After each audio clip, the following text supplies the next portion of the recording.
Start.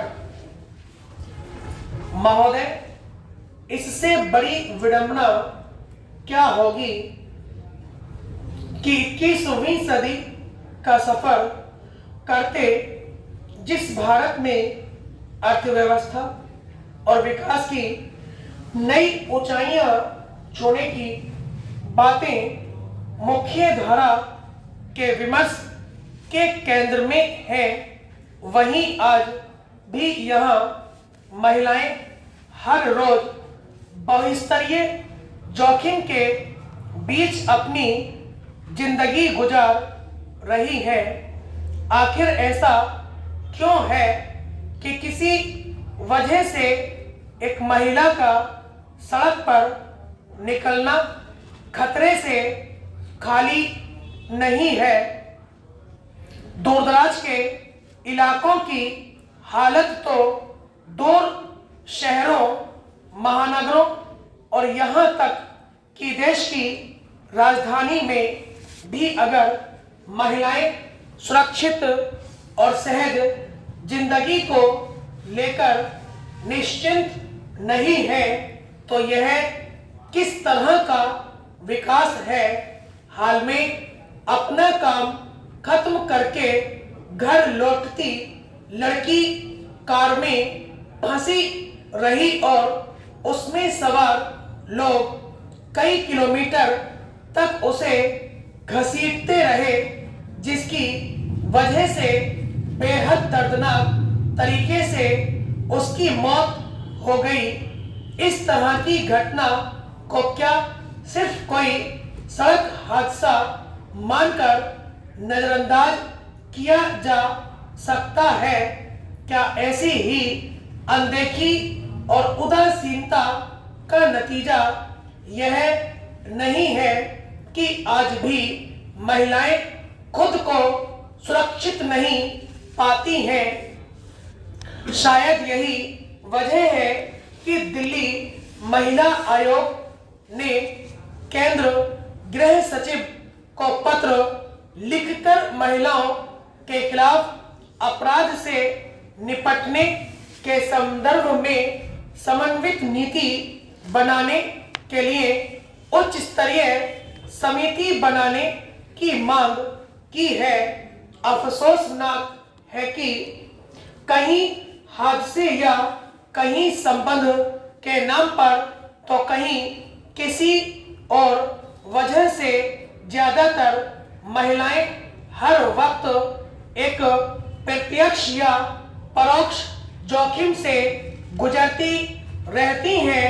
Delhi में car से घसीटने से हुई लड़की की मौत ने तमाम संवेदनशील लोगों को झकझोर दिया और लोग इस भावनात्मक झटके से दो चार थे कि इस बीच दिल्ली में ही एक युवक ने महज रिश्ते में उतार चढ़ाव की वजह से अपनी ही साथी पर चाकू से जानलेवा हमला कर दिया।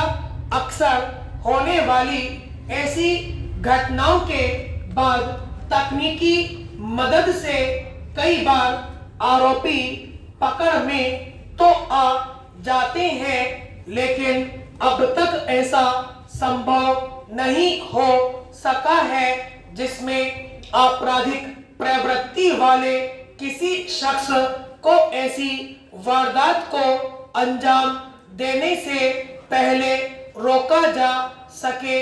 आरोपी व्यक्ति के सामने पुलिस और उसकी कार्रवाई का भय शायद बहुत ज्यादा नहीं होता। अगर अपराधियों के सामने चौकस कानून व्यवस्था एक चुनौती हो तो वह महिलाओं के खिलाफ अपराध करने से पहले एक बार हिचकेगा जरूर।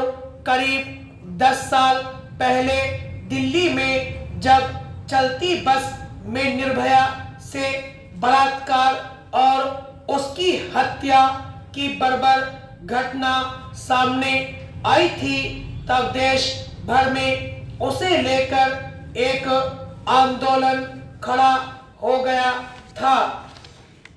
महोदय, जब जब स्विस बैंकों का जिक्र आता है, काला धन का मुद्दा सतह पर आ जाता है। हालांकि स्विस बैंकों में जमा सभी धनराशि काला धन नहीं है। उनसे कोई औद्योगिक कंपनियों के वैध खाते भी संचालित होते हैं, जो कारोबारी लेन देन के उद्देश्य से खोले गए हैं। आम लोगों को यह कुछ अजीब लग सकता है कि जिस कोरोना काल में यहाँ लोगों की आय घट रही थी, इस दौरान स्विस बैंकों में भारतीयों की पूंजी वृद्धि ने पिछले 13 वर्षों का रिकॉर्ड तोड़ दिया। इन बैंकों में भारतीयों का धन बढ़कर 20,700 करोड़ रुपए से भी अधिक हो गया है। स्विट्जरलैंड के केंद्रीय बैंक के मुताबिक भारतीयों का धन नकदी के रूप में नहीं बल्कि विभिन्न बॉन्ड और कई अन्य तरह की वित्तीय होल्डिंग के कारण बढ़ा है। इनसे स्विस बैंकों में कितने भारतीयों का कितना काला धन जमा है, इसका संकेत नहीं मिलता, बल्कि इनसे बस यही जानकारी मिलती है कि भारतीय खाता धारकों के प्रति स्विस बैंकों की कितनी देनदारी बनती है। काला धन के मुद्दे ने कई बार देश की राजनीति की दिशा बदली। साल 2014 के आम चुनाव में तो यह एक बहुत बड़ा मुद्दा बना था। चुनावी रैलियों में भाजपा द्वारा दावे किए गए थे। इसीलिए जब इस पर लगाम लगाने के लिए नवंबर 2016 में प्रधानमंत्री ने नोटबंदी का ऐलान किया, तब देशवासी काफी तकलीफें उठाकर भी सरकार के फैसले के साथ रहे, लेकिन कुछ ही महीनों में यह सफल हो गया कि इससे कोई फायदा नहीं हुआ। इसका सबसे बड़ा प्रमाण है चुनाव आयोग द्वारा लोकसभा और विधानसभा चुनावों में बड़े पैमाने पर नकदी, शराब व आभूषणों की बरामदगी बताने की जरूरत नहीं कि कुछ महीनों में नोटबंदी से अर्थव्यवस्था को नुकसान ही पहुंचा। उसके बाद काला धन का मुद्दा ने सरकार के लिए लोक लुभावन बचा और ने लोगों के लिए किसी उम्मीद का बाइस रहा।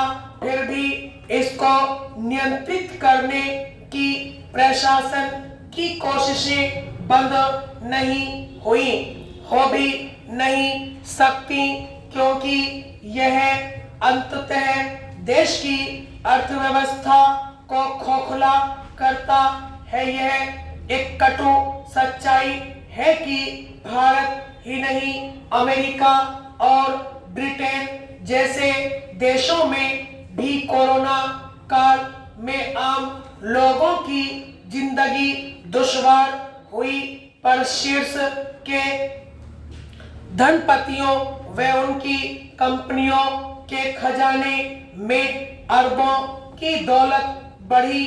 ऐसे में स्विस बैंकों में भारतीयों के धन में बॉन्ड के जरिए बढ़ोतरी समझी जा सकती है, लेकिन यह खुला सच है कि जितने भी देश हैं उनके बैंकों में दुनिया भर के रसूखदारों और धनपतियों ने विशाल धनराशि छिपा रखी है। स्टॉप।